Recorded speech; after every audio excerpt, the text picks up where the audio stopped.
काल आद्य ऐतिहासिक काल है। मैं इतने दिन से तो कह रही हूँ कि ये इतिहास की जानकारी देता है, फिर ऐसा इसीलिए है क्योंकि वैदिक काल के स्टार्टिंग में जो लोग थे उनको तो पढ़ना लिखना आता ही नहीं था बेटा। ये जो वेद इकट्ठे हुए लिखे तो बाद में गए हैं। उस टाइम के लोग जो थे वो तो ऐसा मानते हैं कि भगवान ने ऋषियों को ज्ञान दिया, ऋषि मुनियों को। इन ऋषि मुनियों ने अगली पीढ़ी को ज्ञान दिया, ऋषि मुनियों को, फिर उन्होंने अगली को, फिर घूमते घूमते ये मनुष्य तक आया, तब जाके ये लिखा गया। अपौरुषे ये इंसान का ज्ञान है ही नहीं। तो ये इस तरह का जो ज्ञान है ना, इसको इसीलिए ये थोड़ा अलग सा पॉइंट है। आप इस काल के जो लोग थे ना वो तो आद्य ऐतिहासिक है, बाद में जाके जो लिखत पढ़त हुई वो ऐतिहासिक काल है। तो हमें नॉलेज जिनसे मिली, जो हम इतने 8-9 दिनों से पढ़ रहे हैं, वो इतिहास है पूरा। लेकिन उसके बारे में हमें बाद में पता चला, उससे पहले बहुत पहले जो लोग थे उस टाइम पर वो थोड़ी लिखते थे। तो वो आद्य ऐतिहासिक काल है, ठीक है। पूर्व पहले वाला कौन सा, जब लोहा नहीं था, पूर्व वैदिक काल। फिर बड़े बड़े राजा तो बेटा फिर तो लिखते रहते थे। पूर्व वैदिक काल आद्य ऐतिहासिक, ये लिख लेना। वैदिक काल में ज्ञान सुनकर आगे बढ़ता था, और जो सुनकर आगे बढ़ता था बहुत बाद में लिखा गया। तो पुराना काल जो है जिसमें लोहा नहीं था वो आद्य ऐतिहासिक काल है। उस टाइम पे आपको कुछ नहीं मिला ऐसा कि जिससे बाद में जाके फिर लिखा गया वो, ठीक है बेटा। इसके बाद महाभारत किसने लिखी है सब जानते हैं, महर्षि कृष्ण द्वैपायन। यही आगे जाके वेद व्यास बने, ठीक है। बाकी हाँ, कुछ नदियों का बेटा शायद मैंने लिखवाया था, ये सबसे पवित्र नदी, अगर ना लिखवाया तो लिख लेना। नदी मंडल लिख लेना, मंडल 10वां मंडल ऋग्वेद का नदी मंडल, उसमें 3-4 पॉइंट बाद में ऐड कर लेना। लिखना सबसे पवित्र नदी सरस्वती, सबसे नाम ज्यादा आया सिंधु का 33 बार, सिंधु नदी का नाम 33 बार आया, 33 और सबसे पवित्र मानी जाती थी सरस्वती। यमुना का नाम आया 3 बार, गंगा का नाम आया 1 बार। इसका मतलब गंगा को सिर्फ जानते थे, इस्तेमाल नहीं करते थे जब तक लोहा नहीं मिला। लोहा मिला तो फिर गंगा की तरफ ही उतर गए लोग, ठीक है। और इसके बाद तुम लोग इसमें ऐड कर लेना जो सामवेद है ना बेटा, सामवेद जहां लिखा हो वहां ऐड कर लेना कि ये संकलित किसने किया, सामवेद। तो जैमिनीय ऋषि का नाम था, जैमिनीय भी लिख देते हैं और जैमिनी भी लिख देते हैं, जैमिनी। ये ऋषि थे जिन्होंने वो संगीत वाला सामवेद इसके ऊपर काम किया था बेटा, जैमिनीय ने, ठीक है। और ये वनस्पति के देवता थे। इसके बाद अथर्वा ऋषि तो तुमने लिखा ही होगा, बाकी इसमें तो सारा करा दिया था, ये सारा मैंने आपको एक्स्ट्रा में लिखवा दिया है। कुछ चीजें और ऐड कर लेना, मैं बता देती हूँ, जो मैंने लिखी है वो बता देती हूँ।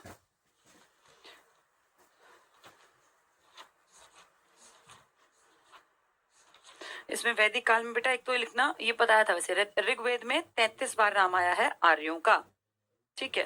उसके बाद 2-3 चीजें जो बुक में नहीं थी वो मेंशन जरूर करना। जैसे मैक्स मूलर की बात हम शुरू से कर रहे हैं, जर्मनी का इतिहासकार, उसने प्रूफ किया कि ये लोग आपके देश के नहीं थे ओरिजिनली, ये मध्य एशिया से आया। तो कैसे प्रूफ किया, उसके कारण लिखना कि क्यों हम ये मानते हैं और हमें मानना पड़ेगा कि ये मध्य एशिया से आए थे। कौन लोग, आर्य।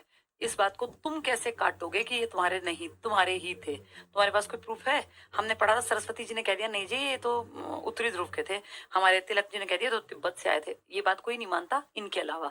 हम उसकी बात मानते हैं जिसने मध्य एशिया कहा, तो उसने इसका प्रूफ दिया। पहला प्रूफ लिखना क्या था इसका, कैसे कह पाए वो, पहला एशिया माइनर, ये मेंशन कर लेना बेटा, एशिया माइनर जगह का नाम है ये। आज इस देश को तुर्की या टर्की कहते हैं, टर्की या तुर्की।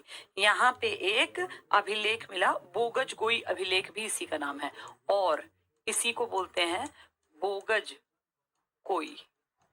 कहीं कहीं गोई भी लिखा है, अभिलेख, रिकॉर्ड। ये एक लिखा हुआ है बेटा कुछ पत्थर पे, बोगज गोई। बोगज कोई भी लिखा है, बोगज गोई भी लिखा है, ठीक है। और ये पुराना है।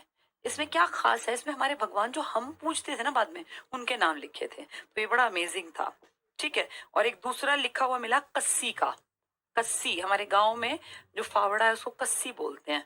ये कस्सी का अभिलेख मिला, ये भी एक रिकॉर्ड है, जिससे अंदाजा हुआ, अंदाजा क्या, कंफर्म हुआ कि मध्य एशिया से आए थे। ये कस्सी कहाँ पड़ेगा, ईरान में, ईरान का अभिलेख। इससे क्लियर होता है ईरान, ये बेटा हमसे पुराना है, 1600 बीसी का है। हमारे यहाँ तो 1500 बीसी में आए, तो इसका मतलब पहले कहाँ थे, ईरान में। ईरान और तुर्की में 2 पत्थर मिले जिन्होंने कंफर्म कर दिया कि आर्य तुम्हारे यहाँ बाद में गए, पहले हमारे यहाँ थे। ये जो पत्थर देख रहे हो ये वाला, ये 1400 का है। अब तुम कहोगे मैम वो तो 1500 में आ गए थे, तो बेटा अति लिखा थोड़ी ना था, ये तो लिखित है, लिखना तो बहुत बाद में किया यहाँ पे, वहां पहले से लिख रखा था। वहां हमारे यहाँ 1500 से शुरू करते हैं 1500, वहां 1400 का भी और 16 का, और दोनों पे वो बातें लिखी हैं जो हमने बाद में यहाँ देखी। तो फिर मैक्स मुलर ने कहा आप बताओ, काट के दिखाओ इस बात को। पत्थर पे आज तो लिखा नहीं किसी ने भाई, भाषा और वो सब चीजें अलग है। तो इसका मतलब तुम्हारे यहाँ जिनकी पूजा हुई है वो एक्चुअल में पहले से पूजे जाते थे यहाँ पर, कहाँ, मध्य एशिया। तो इससे कंफर्म हुआ कि तुम्हारे आर्य तुम्हारे नहीं है, बाहर से आए हैं। दो जगह पे ये बड़े बड़े लिखित में चीजें मिल गई, कहाँ कहाँ से, एक तुर्की या एशिया माइनर से बोगजगोई अभिलेख से, और दूसरी जो है कस्सी के अभिलेख, इसका नाम है बोगजगोई भी लिखते हैं ज्यादातर, बोगजगोई। ये है एशिया माइनर आज के तुर्की में, ये कस्सी का अभिलेख। इन दोनों से हमें फिर चुप रहना पड़ता है और हमें मानना पड़ता है ठीक है जो तुम कह रहे हो वो ठीक है। ठीक है, इसके बाद ये अभिलेख हो गए। और एक बेटा मृद भांड, मिट्टी के, इनसे भी नॉलेज मिली। मृद, मिट्टी के बर्तन, कहते नहीं बर्तन भांडे, तो ये भांड, मृद भांड। मृद भांड दो तरह के हैं मिट्टी के बर्तन। पहले जो मिट्टी के बर्तन मिले वैदिक काल में, वैदिक काल में वो कैसे थे, अलग थे। और जो उत्तर वैदिक काल में मिले, पोस्ट वैदिक एरा में, उत्तर वैदिक काल में, वो अलग थे। कैसे, जो पहले वाले हैं ना उसके सामने लिखना गेरू वर्णीय, लाल लाल से, गेरू वर्णीय मृद भांड। गेरू रंग में मटका, मटका देखा होगा गर्मियों में घरों में पानी रखते हैं लोग, आजकल फ्रिज के कल्चर पे चले गए थे लेकिन अब वापस मटके पे लौटा है, अच्छी बात है बेटा। मैं तो खुद पूरी गर्मी सिर्फ और सिर्फ मटके का पानी पीती हूँ, मैं कभी फ्रिज का पानी नहीं पीती। कितनी ह्यूमिडिटी हो, कितनी गर्मी हो, क्लास में से आके चाहे कितनी गर्मी लगती हो, लेकिन मैं हमेशा सिर्फ और सिर्फ मटके का पानी पीती हूँ। मार्च अप्रैल, मार्च में मटका रख लेते हैं और अब सितंबर अक्टूबर तक मटके में, फिर नवंबर दिसंबर जनवरी फरवरी हम लोग पियेंगे तांबे के बर्तन का, क्योंकि तब जो है ना फिर ठंडक ज्यादा हो जाती है। लेकिन पूरे साल में से 8 महीने लगभग मटका इस्तेमाल करते हैं। तो ये लोग बहुत समझदार थे। ये हम आ गए कि भैया फ्रिज में बॉटल रख दो, बॉटल का पियो। ये फ्रिज का पानी बेटा पूरे जो सिस्टम है ना हमारी बॉडी का, उसको खराब कर देता है। तो ये इस टाइम पे दो तरह के मिट्टी के बर्तन बनते थे। वैदिक काल में गेरू रंग के, जो ये मटके वाला रंग दिखता है हमें, गेरू रंग के मटके या बर्तन। और उत्तर वैदिक काल में थोड़ा स्टाइल मारे इन्होंने, पेंटेड ग्रे वेयर, PGW ऐसे लिखा आएगा। इसका मतलब इस पे पेंट कर दिया, पेंटेड, कैसे, ग्रे, ग्रे जो ग्रे कलर होता है वो वेयर। तो पेंटेड ग्रे वेयर ये बाद में मिले, पहले मिले मृद भांड वाले। ठीक है, ये दोनों जरूर लिख लेना बेटा। अब बोगज गोई अभिलेख में ना कुछ वैदिक देवताओं का उल्लेख मिला, इस बोगज गोई में जो मैंने पीछे लिखा था। अब वो देवता कौन से थे, ये वही देवता है इंद्र, वरुण। तो ये तो बाद में हमारे यहाँ पूछे गए, हम तो इंद्र को नंबर 1 भगवान मान रहे थे, यहाँ उनका जिक्र आया उन भगवानों का, तो फिर हमें चुप रहना पड़ता है, इसलिए हमें मानना पड़ता है कि ठीक है तुम सही कह रहे हो। इंद्र और वरुण है तो 5 भगवान, लेकिन मेनली तुम तो अपने नंबर 1 भगवान ही इंद्र को बता रहे थे। तुम कह रहे थे 250 बार इंद्र का नाम आया ऋग्वेद में, तुमने इनको सोमापा भी कहा, और वो 9वां मंडल जो सोमरस की बात करता है वो वहां, ये मुजवंत पर्वत वाले, तो यही तो है। सोचो तुम्हारे इतने इंपॉर्टेंट भगवान वहां पहले लिख दिए, इसका मतलब उनको पहले समझ थी, वही यहाँ लेके आए, वहीं से भाग के लोग यहाँ आए। और जैसे आज कोई जाके अमेरिका में बस जाए, ऑस्ट्रेलिया में, और सोचो वो आज नवरात्रि मना रहा हो, पहली कोई ऑस्ट्रेलिया में इंडियन परिवार नवरात्रि, तो ऑस्ट्रेलिया में आज से 50 साल बाद बहुत लोग नवरात्रि मना रहे होंगे। तो कोई पूछेगा भाई यहाँ नवरात्रि कैसे आई, नवरात्रि तो ऑस्ट्रेलिया का तो है नहीं, कोई ऑस्ट्रेलिया का, तो कहेंगे यार कोई बहुत पहले कहीं से आया होगा, इंडिया इंडिया से उसने शुरू किया होगा, और फिर उसका देखा देखी हमने भी शुरू। कई लड़के हमारे यहाँ से ऑस्ट्रेलिया गए, वहां अच्छी पोस्ट पे थे, उन्होंने अच्छी लड़कियों से शादी कर ली, ऑस्ट्रेलियन से। अब वो ऑस्ट्रेलियन से शादी की लड़की से, तो इंडिया में अगर हम देखें तो इतना ना बेटा, इतना कल्चरल फेस्टिवल किसी धरती पर किसी देश में नहीं है। दुनिया मनाती है फेस्टिवल, लेकिन एक या दो। अब जैसे क्रिश्चियनिटी है पूरे यूरोप में, अमेरिका में, तो क्या मनाते हैं वो, जीसस क्राइस्ट का जन्म मना लेंगे, उनकी मृत्यु पे दुख मना लेंगे, उनको नॉलेज मिली उस दिन कुछ इस तरह का, ईस्टर और गुड फ्राइडे, और यही तो मनाते हैं ना क्रिश्चियन वाले। तो अगर हम देखें तो हमारे तो पूरे साल में कम से कम 50 दिन होंगे त्योहार, हम बड़े ब्लेस्ड हैं, 50 दिन त्योहार है कम से कम, हो सकता है 100 दिन भी हो अगर हम पूरे भारत के गिन लें तो। मैं तो ये बता रही हूँ जो फेमस त्योहार हैं सनातनी, 9 दिन तो यही आते हैं नवरात्रि के। 9 दिन गर्मियों वाली नवरात्रि आती है जो चैत्र वाली आती है, 18 दिन तो यही हो गए। फिर होली के दिन कई हफ्ता भर होली का फाग और वो सब चलता रहता है।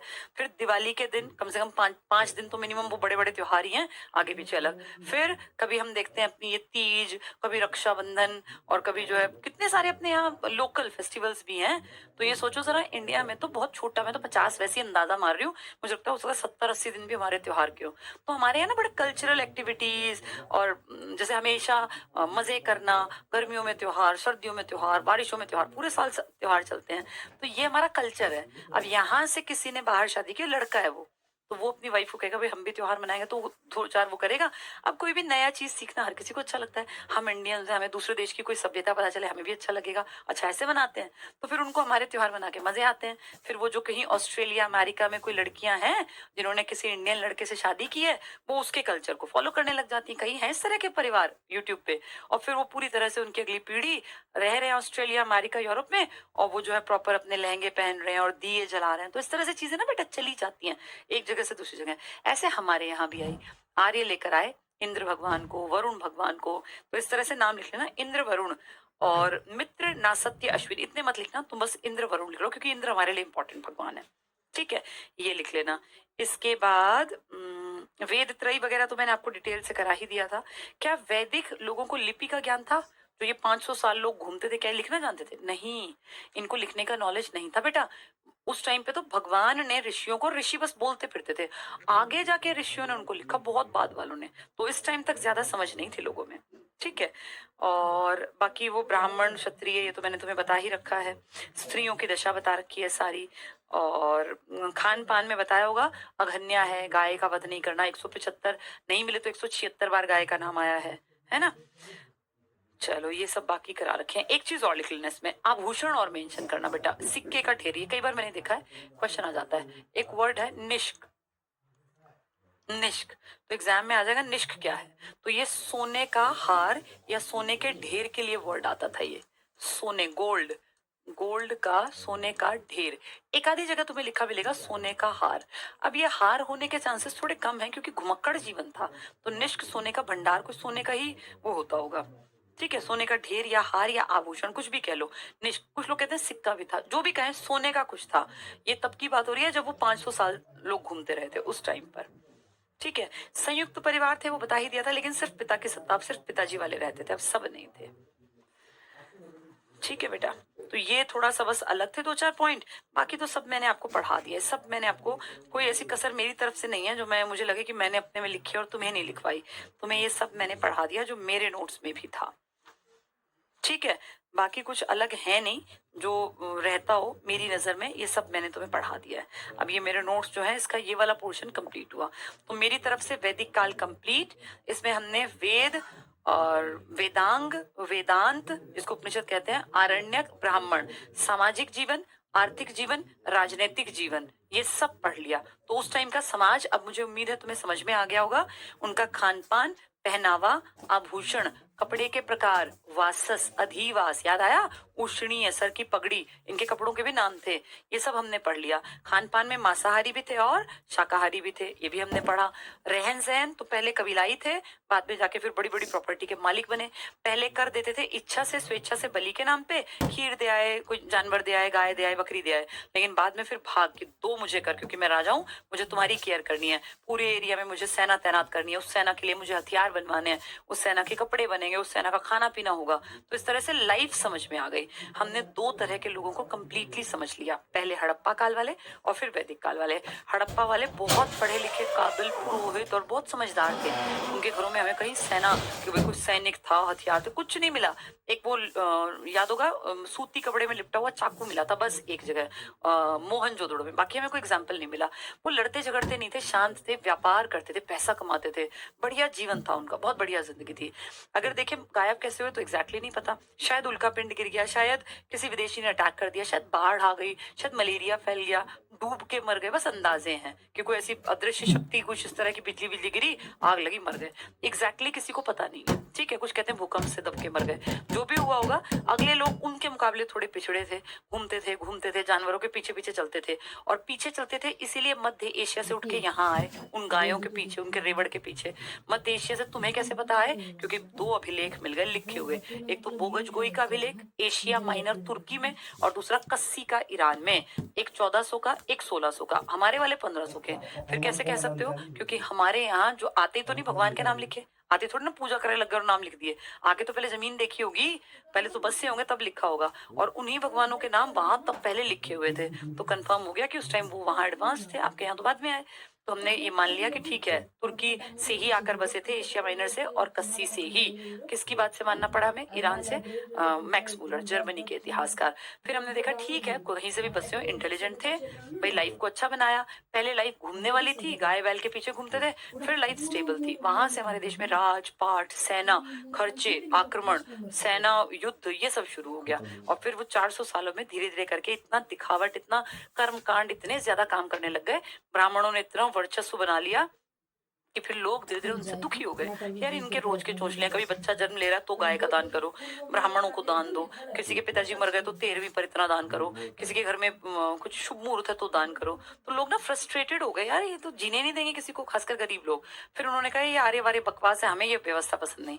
तब आगे जाके फिर लोगों ने इनसे कटना शुरू किया, और जब कटना शुरू किया तो हिंदू धर्म थोड़ा थोड़ा नीचे गया, और फिर 2 धर्म नए निकलेंगे जिनके बारे में अगली क्लास में पढ़ेंगे। ठीक है बेटा, आज ये टॉपिक यहाँ कंप्लीट करते हैं। अब